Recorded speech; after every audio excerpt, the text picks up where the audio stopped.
Good afternoon, class. Today we'll see the concept of ammeter shunt.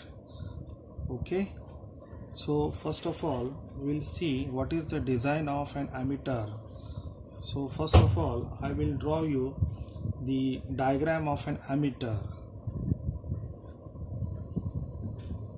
Ammeter consists of one basic meter connected in parallel with a shunt resistance. The shunt resistance is given by RSH. The basic meter resistance is given with the value Rm. Also, the total current carried by the current is given by current I. The current which passes through the shunt is denoted by ISH. The current through the basic meter is denoted by Im. Now, what is the need of shunt? First of all, we should understand the need of shunt. As you see, the basic meter, which is of galvanometer type,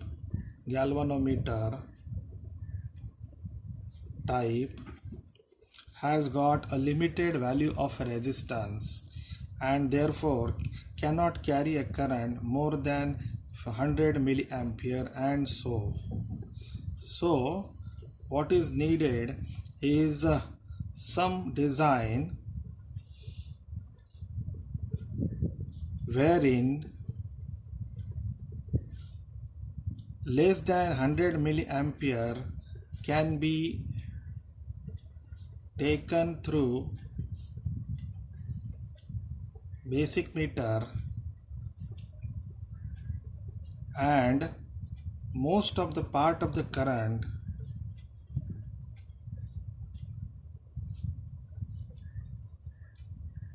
shall be routed through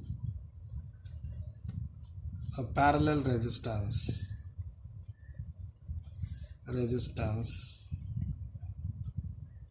connected across basic meter. Therefore, this parallel resistance is also called as a shunt. So, we have also seen the definition of a shunt. What is shunt? Shunt is when a heavy current are to be measured, the major part of the current is bypassed through a low resistance called a shunt. So we have defined a shunt, a similar definition we have given. Alright, so now our job is to find out the value of the shunt resistance. How do you decide the value of a shunt resistance? Depending upon the current to be measured.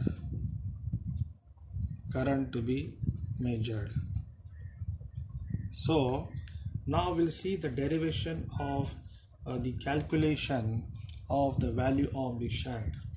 As you know, we can say that Rm is the internal resistance of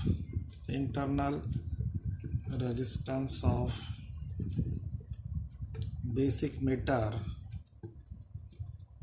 Alright, RSH is the resistance of a shunt. Im, we can say, is equal to IFS, which is also equal to full scale deflection of current.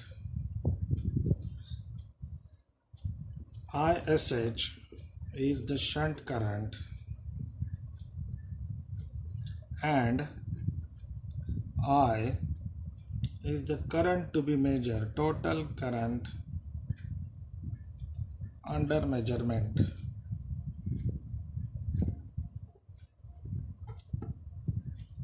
As you know, the shunt resistance and basic meter resistance are connected in parallel. Therefore, by the principle of parallel circuit, we can state ISH into RSH is equal to IM into RM. Therefore, RSH can be quantified as IM into RM upon RSH. However, we say ISH is equal to I minus IM. Therefore, replacing the value of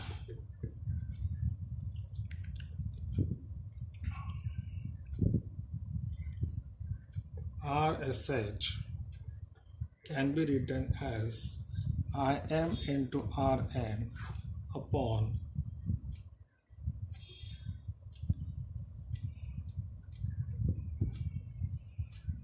I minus IM. Therefore, if we take the ratio of I upon IM, this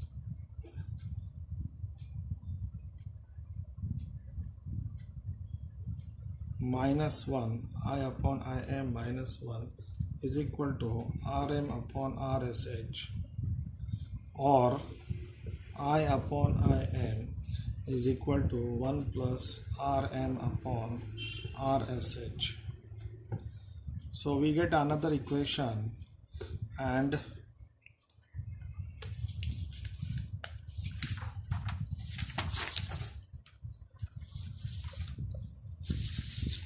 further, after simplifying, the ratio of total current, that is also called ratio of total current to the current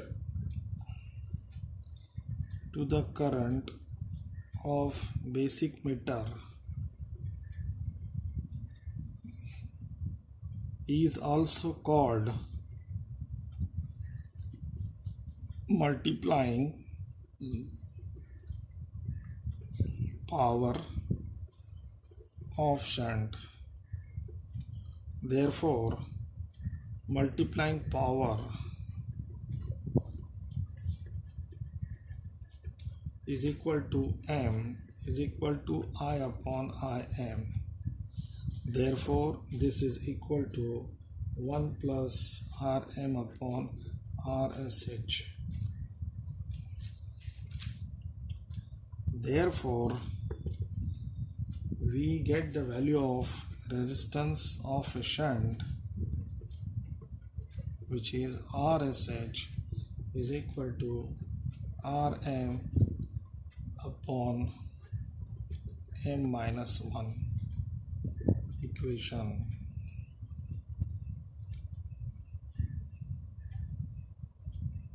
The shunt resistance consists of coil resistance, wire within the case of the instrument, or maybe external shunt having a very low resistance. So this is the value of the shunt which we have to use for measurement of a current. Now you may ask the question, what is the material or what is the construction of the shunt? So we will see what is the design or what is the structure of the shunt available for design of meters. The general requirements of shunt. General requirements of shunts are as follows. Number one requirement, the temperature coefficient of shunt.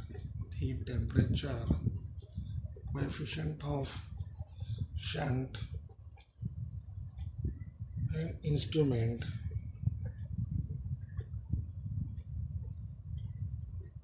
should be low and should be nearly as possible,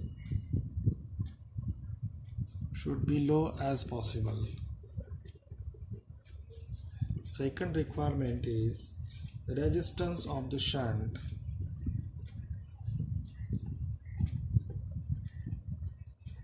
should not vary with time, should not vary with time. Third requirement is it should carry the current, it should carry the current without excessive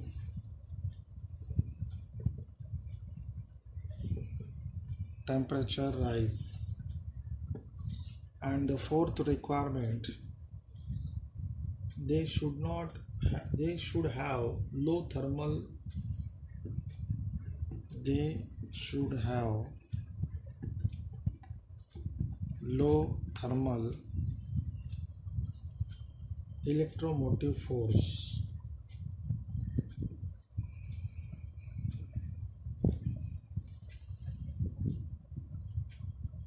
with copper. Therefore, generally manganese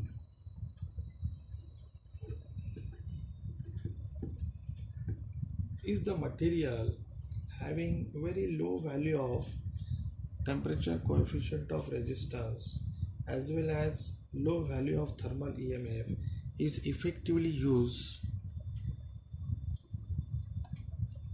for the design of shunts. All right, so far we discussed the requirement of shunts. Also we discussed the formula for shunt, how the value of shunt is actually useful in designing the value of ammeter. All right, so friends, now we'll discuss one small simple sum wherein you will be able to understand how the ammeter is generally designed. Say for example, the sum which we are going to solve is based on the ammeter shunt. Say the sum is like this: find the multiplying power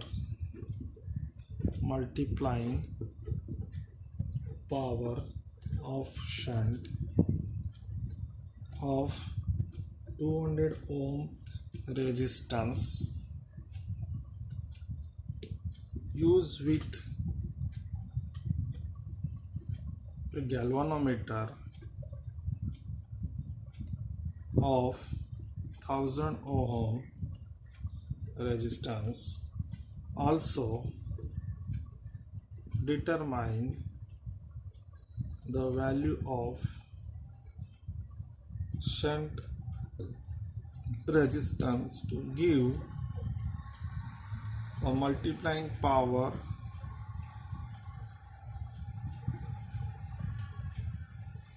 of 50. So if we have given this sum wherein we need to calculate the multiplying power of the shunt having value 200 ohm resistance used in the galvanometer, wherein the basic resistance of the meter is 1000 ohm. Also find the value of the shunt when the multiplying power is given as 50 for the same value of basic meter. So using the formula for multiplying power, what is the formula we discussed for multiplying power? M is equal to 1 plus Rm upon Rsh. So as per this formula we get 1 plus, substituting the value of Rm as 1000 and Rsh as 200, we get the value of M as 6. So M can be written as 1 plus Rm upon Rsh. Therefore Rsh is equal to Rm upon m minus 1 is equal to 1000 upon 50 minus 1. This is equal to 1000 upon 49, which is equal to 20.4. So this is our second answer. This is our first answer. So we discuss, friends, how to use the shunt and how to find out the value of multiplier using ammeter design. Now we will discuss how a multi-range ammeter can be designed using ammeter shunts. So what is a multi-range ammeter? As we discussed, one shunt can carry one range of ammeter. Likewise, multiple ranges of shunts or multiple shunts can carry multi-range ammeter. So what is the design of a multi-range ammeter? So we will see a simple design of multi-range ammeter. We have, let's see, we have 4 shunts connected to a circuit, ammeter circuit, like this, with a common arm connected to the basic meter. This is the basic meter having a resistance value Rm. Then we have RSH1, RSH2, RSH3, RSH4. But obvious, smaller the value of RSH1, larger will be the current. RSH2 corresponds to I2, RSH3 corresponds to I3, RSH4 corresponds to I4. So lesser the value of the resistance, more is the value of the current. Alright. Now in multi-range ammeter, how do we calculate the value of shunt? The procedure to calculate the value of shunt is as simple as we discussed in previous case. For example, we have RSH1 formula as Rm upon m minus 1. A similar formula is used for RSH2. RSH2 can be written as Rm upon m2 minus 1. Similarly, RSH3 can be written as Rm upon m3 minus 1, and RSH4 can be written as Rm upon m4 minus 1. Now, for every case, the value of m is changing. Therefore, m1 is, as you see, m1 is 1 plus Rm upon RSH1. m2 will be 1 plus Rm upon RSH2. m3 will be 1 plus Rm upon RSH3, and m4 will be 1 plus Rm upon RSH4. The basic drawback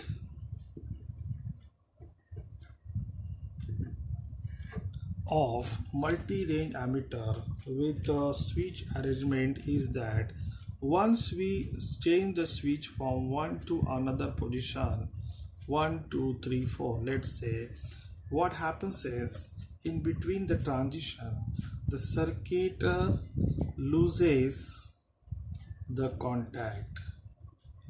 Circuit loses the contact, and therefore all the current passes through the basic meter, and therefore heavy chances of damaging the basic meter. Therefore, this type of multi-range ammeter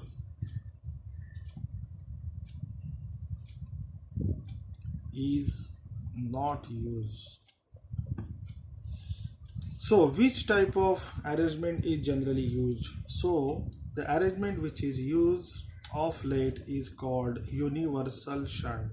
Universal shunt. This is the best design nowadays. So what is a universal shunt? It has got a simple resistance, one resistance with different tappings connected to different taps, 1, 2, 3, and this common meter is connected to the basic meter as we discussed earlier, is like this, Rm. This is the basic meter current which carries all the time, and the current which is to be measured is taken inside through this particular arrangement. So we say this is 1, 2, 3, and here the resistance corresponds to position 3. We can call this as R3. The resistance corresponds to position 2, we can call it as R2, sorry.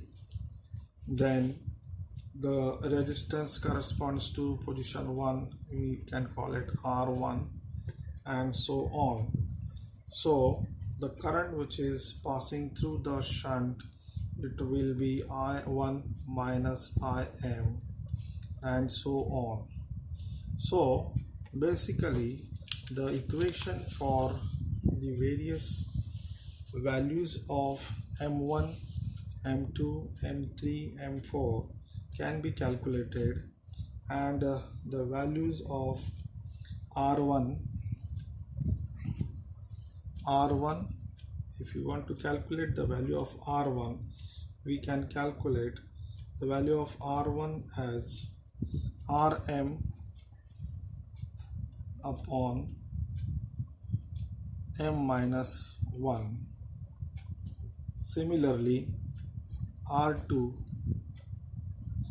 can be calculated as R1 plus Rm upon M2. R3 can be calculated as R1 plus Rm upon M3.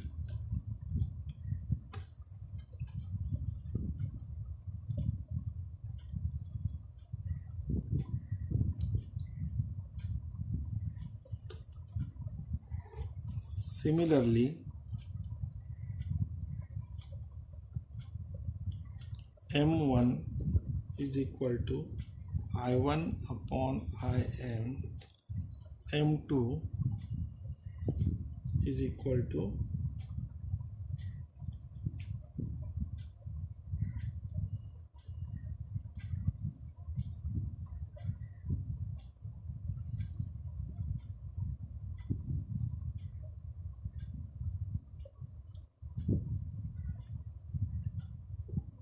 I2 upon Im, M3 is equal to I3 upon Im, and so on.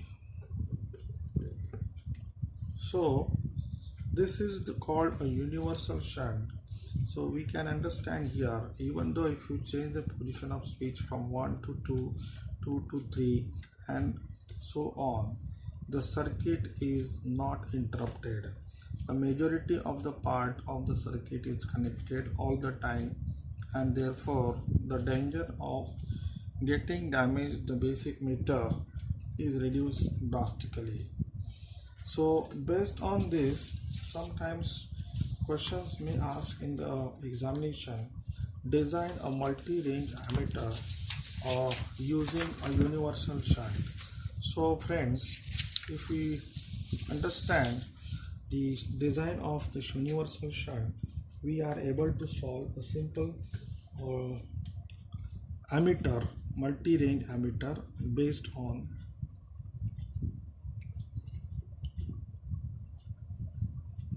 So let us design a multi-range DC milliammeter. We are here to design DC milliammeter. Let us say the resistance Rm of the basic meter is given as 50 ohm, The full scale deflection, that is maximum current, is 1 milliampere. Okay, the range required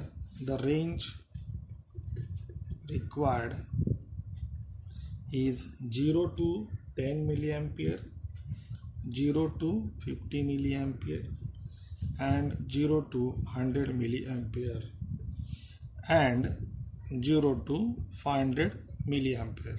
So we need to design a DC milliampere with 4 ranges. So let us design this. So the problem itself is design. So we have to find out the value of RSH1, or we can say R1. We need to find out R2, we need to find out R3, and we need to find out R4 as well. So considering the value of M, as we see, M is equal to I upon Im for the first case, that is 10 milliampere upon 1 milliampere. So the value of M1 we can say is 10, and therefore RSH1 is equal to Rm upon M minus 1, which is equal to Rm is 50 ohm and M is 10 minus 1, that is 9. So 50 upon 9 is 5.55 ohm. The first value of resistance we got as 5.55. Similarly, for second range of ammeter, say the 50 milliampere, 50 divided by 1 milliampere, what is the value of M? The value of M is 50 upon N is 50. Therefore RSH2 is 50 upon 50 minus 1, which is equal to 50 upon 49, which is equal to 1.03 ohm. So as you see, the current range increases, the value of shunt decreases. Now for the third case, M3 can be given as 100 milliampere divided by 1 milliampere. The value of M comes out 100. Therefore RSH2 is equal to 50 upon 100 minus 1, which is equal to 50 upon 99, which comes out to be 0.506 ohm. Now as the range increases, for 500 milliampere we have 500 upon 1, the value of M is 500. Therefore RSH is equal to 4. We can say this was 3, this was 2, this is 4, is 50 upon 500 minus 1 is 50 upon 499, which is equal to 0.1 ohm. So this is very clear that as the range of the ammeter increases, the resistance connected parallel decreases. You can see here from the design 1, 2, 3 and 4. As the range of the ammeter increases, the resistance connected across decreases drastically. So this is called the design of multi-range ammeter. Hope you must have understood what is the need of shunt, how it is used in ammeter design, how to design a single range ammeter, and how to design a multi-range ammeter. Thank you.